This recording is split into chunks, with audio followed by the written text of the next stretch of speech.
Let me tell you something most people will never admit out loud. The reason you don't feel worthy is not because you're weak, broken, or lacking confidence. It's because you were trained, very carefully, to look outside yourself for permission to matter. And the moment you do that, you lose.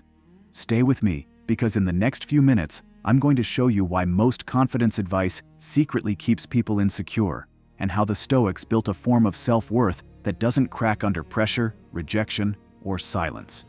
Here's the trap nobody warns you about. If your worth depends on how people treat you, then you're always one bad day away from feeling worthless. One ignored message, one lost opportunity, one moment of being overlooked, and suddenly your mind spirals. The Stoics saw this coming thousands of years ago. They looked at people chasing approval, praise, status, and they didn't call it ambition. They called it enslavement. Because the moment someone else decides how you feel about yourself, they own you. Now here's where this gets uncomfortable. Most people say they want confidence, but what they really want is reassurance. And reassurance is addictive. It feels good for a moment. Then it wears off, so you need more. Likes, compliments, attention, validation. That cycle never ends. The Stoics refused to play that game. They asked a question that cuts straight through the noise. What is actually under my control, and what is not? And once they answered that honestly, everything changed. You see, the Stoics didn't believe worth was something you felt.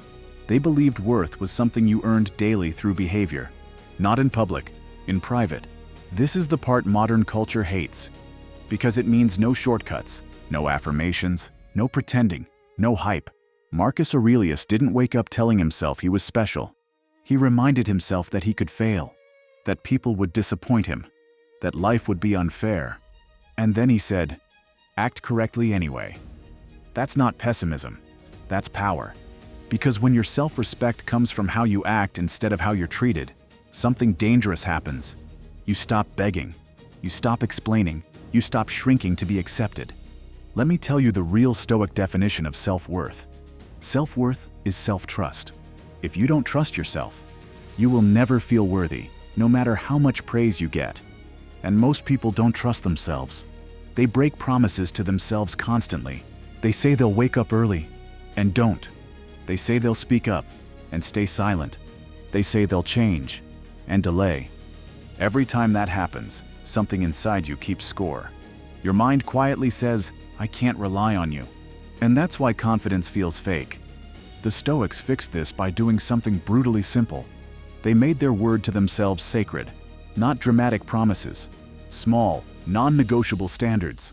Show discipline when no one is watching. Remain calm when emotion tries to hijack you.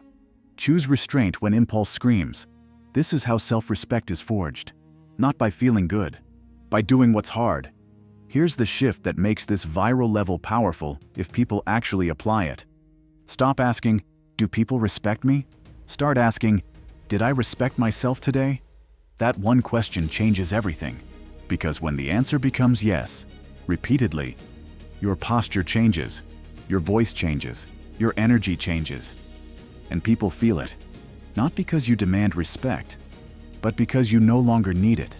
That's why Stoic confidence feels intimidating. It doesn't chase, it doesn't perform, it doesn't try to be seen. It's quiet, grounded, unmovable. Now listen carefully, because this is the part that separates talkers from builders. You don't become worthy by avoiding discomfort. You become worthy by handling it well. The Stoics didn't avoid pain. They trained for it. They rehearsed loss in their minds so it couldn't destroy them. They practiced silence so words wouldn't control them. They practiced restraint so desire wouldn't own them. And that's why they could stand alone without feeling empty. Because their worth wasn't rented from the world. It was owned. Here's the uncomfortable truth most people scrolling won't like. If you feel unworthy, it's not because life hasn't given you enough. It's because you've been trading long-term self-respect for short-term comfort. And Stoicism doesn't shame you for that. It just asks one thing. What kind of person do you want to be when nobody is clapping? Because that's who you really are. And the moment you start living in alignment with that, worth stops being a question. It becomes a presence. Quiet, stable, unshakable. You don't announce it, you don't explain it, you don't defend it, you carry it. That's the Stoic way. And if you want more of this, Not motivation, not noise, but real inner authority. This is what Ascend X Awaken is built for. Not to make you feel worthy for 5 minutes, but to help you become someone who never doubts it again.